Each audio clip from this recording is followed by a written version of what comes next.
Assalamualaikum warahmatullahi wabarakatuh.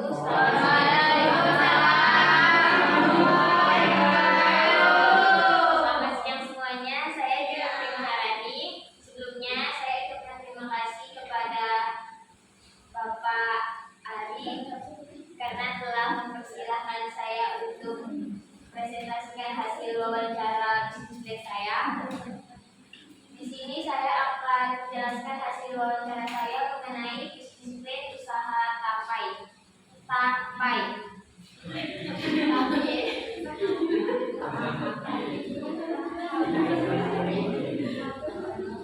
Selanjutnya yaitu executive summary. Tapai adalah usaha kuliner rumahan berbasis online yang menjual pai susu homemade buatan rumah. Produk dibuat secara fresh-made, higienis, dan ditawarkan dengan harga yang terjangkau. Target konsumennya meliputi pelajar, mahasiswa, dan pekerja. Nah, penjualan dilakukan melalui WhatsApp dan Instagram seperti memasukkannya ke Snapgram atau ke SW sehingga mudah diakses. Lalu dengan tren riset online yang terus meningkat, Tapai memiliki peluang besar untuk terus berkembang. Selanjutnya yaitu latar belakang. Dimulai dari tren pembelian makanan secara online yang semakin meningkat, termasuk untuk cemilan praktis seperti pai susu yang digemari karena ukurannya yang kecil, rasanya yang manis dan lembut, dan mudah untuk dinikmati. Namun pilihan pai susu rumahan dengan harga terjangkau masih cukup terbatas. Oleh karena itu, Tapai hadir sebagai solusi dengan menawarkan dessert yang sederhana, fresh, dan ramah lingkungan. Ramah di kantong. Selanjutnya yaitu ada visi. Visi Tapai adalah menjadi usaha pai susu online yang sederhana namun tetap berkualitas. Usaha ini juga bertujuan menjadi pilihan cemilan favorit di lingkungan sekitar melalui produk yang konsisten dan dapat dipercaya. Lalu isinya yang pertama ada kualitas pai susu yang konsisten dan higienis. Lalu yang kedua adalah produksi fresh-made. Yang ketiga ada pemasaran melalui media sosial seperti Instagram dan WhatsApp tadi. Selanjutnya ada pelayanan yang ramah dan dengan respon yang cepat. Dan yang terakhir ada pengembangan usaha sesuai dengan permintaan pasar. Lalu ada analisis produk. Tapai menawarkan produk utama berupa pai susu original dengan ukuran yang mini atau ukuran yang kecil dengan tekstur yang creamy, kulit yang renyah, dan rasa manis yang lembut. Produk dijual dengan harga terjangkau yaitu 3.000 per pieces. Produksi dilakukan 3 kali seminggu dengan sistem pre-order sehingga setiap pesanan selalu fresh. Packaging dibuat dengan aman dan menarik, didukung dengan pelayanan yang cepat serta harga yang ramah, menjadikan Tapai unggul di kelasnya atau di tingkatnya.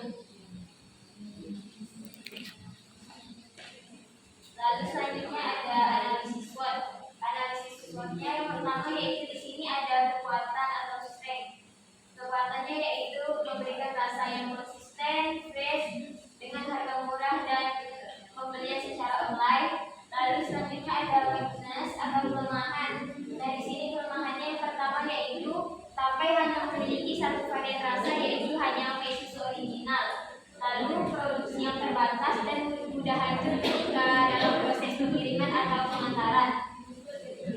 Lalu ada opportunity atau peluang. Peluang yang pertama yaitu tren riset Tapai ini semakin meningkat dan kemudian hari cocok untuk events dan acara.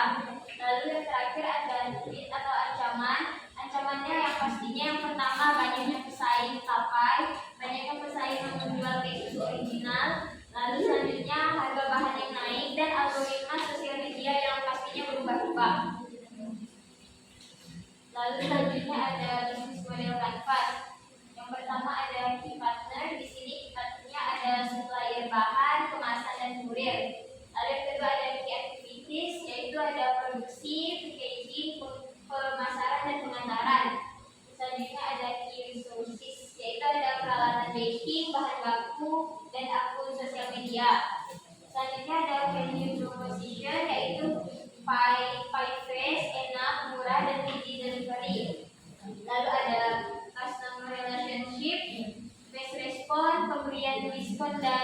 ongkir. Lalu ada channel, yaitu ada Instagram dan WhatsApp. Selanjutnya ada customer segment. Customer segmentnya di sini yaitu remaja dan dewasa, lalu pembeli, hampers, dan pelanggan online. Selanjutnya ada konstruktor, yaitu bahan baku, kemasan, listrik dan gas. Dan yang terakhir ada revenue stream, yaitu penjualan pai satuan dan per box.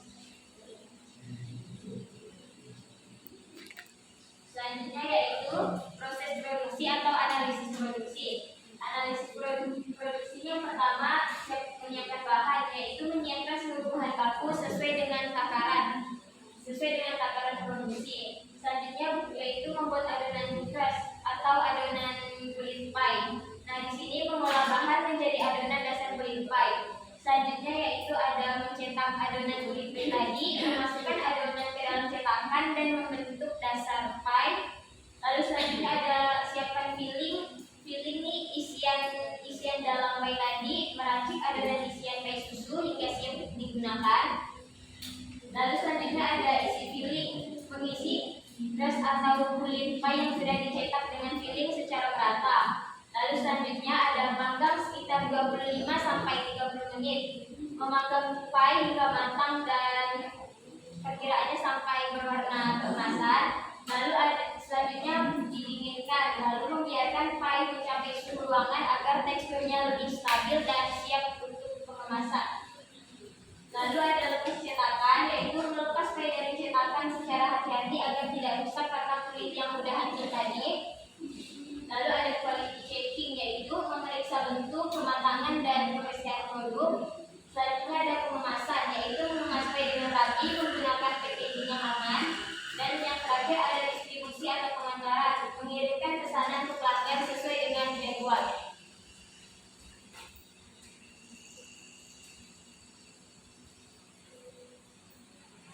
Selanjutnya yaitu ada analisis pasar. Nah, strategi pemasaran sampai dilakukan melalui Instagram dan WhatsApp dengan menampilkan foto produk, informasi open order, dan testimoni dari pelanggan yang sudah pernah membeli tapai. Usaha ini juga menawarkan free ongkir untuk area tertentu sebagai daya tarik tambahan.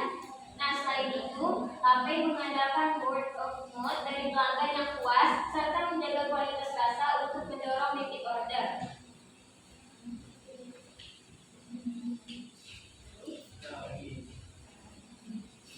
Lalu ada analisis sumber daya manusia.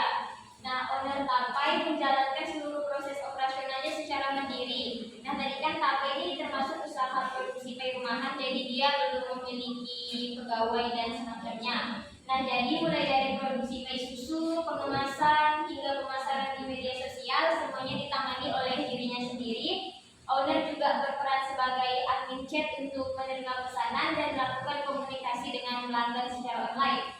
Selain itu, pengantaran ke area terdekat juga dilakukan langsung oleh owner, sehingga seluruh alur usaha berjalan efektif dan tetap menjaga kualitas. Kalau jauh bisa melalui aplikasi online. Lalu selanjutnya ada analisis keuangan. Nah, di sini saya tidak menampilkan secara jelasnya. Secara jelasnya saya kutip di makalah. Yang pertama ada modal awal. Modal awalnya yaitu 1.139.000. Nah, modal awal ini terdiri dari oven kompor yang sederhana yang kecil, yang terdiri dari 3 rak. Lalu ada kompor gas yang cuma 1. Lalu ada mixer, timbangan digital, ada loyang, lalu ada cetakan kulit pie, ada spatula, baskom, dan peralatan-peralatan lainnya. Selanjutnya ada biaya tetap per bulan. Biaya tetap per bulannya di sini 90.000. Biaya tetap per bulan ini terdiri dari biaya listrik, air, dan gas. Lalu selanjutnya di sini sebenarnya ada biaya variabel. Nah, biaya variabel kan dihitung per produksi. Tapai biasanya memproduksi satu kali produksi sekitar 30, 50 sampai 75. Nah, jadi untuk biaya variabelnya di sini ada 86.000 50 pieces. Biaya variabelnya terdiri dari tepung terigu, margarin, air, telur, susu kental manis, tepung maizena, dan vanili. Nah, selanjutnya ada HPP per pie sebesar 1.736. HPP per pie ini didapat dari 90.000. Biaya tetap tadi dibagi dengan 50 pieces produksi pie. Dapatlah hasilnya 1.736 HPP per pie. Selanjutnya di sini harga jualnya 3.000. Harga jual satu pie 3.000. Lalu selanjutnya ada BLT unit. BLT unitnya di sini 71 pie per bulan. 71 pie ini didapat dari 3.000 dikurangi 1.736, dapatnya 1.264. Nah, 90.000 dibagi dengan 1.264 jadi menghasilkan 71 pie per bulan yang harus diproduksi oleh tapai agar seimbang atau agar impas. Selanjutnya yaitu laba per produksi. Nah, jadi untuk laba per produksi di sini karena tadi kan produksinya ada 30 pieces, 50 pieces dan 75 pieces. Jadi untuk di PPT saya hanya mengambil yang 50 pieces. Kalau untuk 30 pieces dan 75 piecesnya saya tampilkan di makalah. Nah, untuk laba per produksi 50 piecesnya didapat 668.400 satu kali produksi. Bukan satu kali produksi, 1 bulan produksi. Selanjutnya yaitu ada kesimpulan. Tapai memiliki potensi besar sebagai usaha dessert rumahan. Lalu produk yang konsisten, terjangkau, dan digemari banyak kalangan. Selanjutnya peluang berkembang melalui inovasi rasa dan kerja sama UMKM. Dan yaitu yang terakhir, strategi digital marketing dapat memperluas pasar. Nah, jadi di sini ada riwayat hidup si owner. Owner Tapai ini bernama Gita, maka dari itu dia memberikan nama untuk usaha pai susunya yaitu Tapai, mengambil dari nama belakangnya. Nah, mengapa dia hanya memproduksi seminggu 3 kali? Jadi seminggu 3 kali ini waktu luangnya. Jadi usaha Tapai ini termasuk usaha sampingannya. Aslinya dia bekerja di salah satu perusahaan yang ada di Kendara, kalau tidak salah namanya Blue Sky gitu. Nah, dia di situ jadi chef. Maka dari itu dia produksi hanya seminggu 3 kali karena disitulah waktu luangnya. Lalu dokumentasi. Nah, di sini yang pertama ada proses pemanggangan, selanjutnya ada proses pengemasan dan proses siap untuk pengantaran. Nah, mungkin itu saja yang bisa sampaikan mengenai hasil wawancara bisnis saya. Kurang lebihnya saya minta maaf. Semoga apa yang saya sampaikan tadi dapat bermanfaat untuk kita semua. Saya akhiri. Wassalamualaikum warahmatullahi wabarakatuh.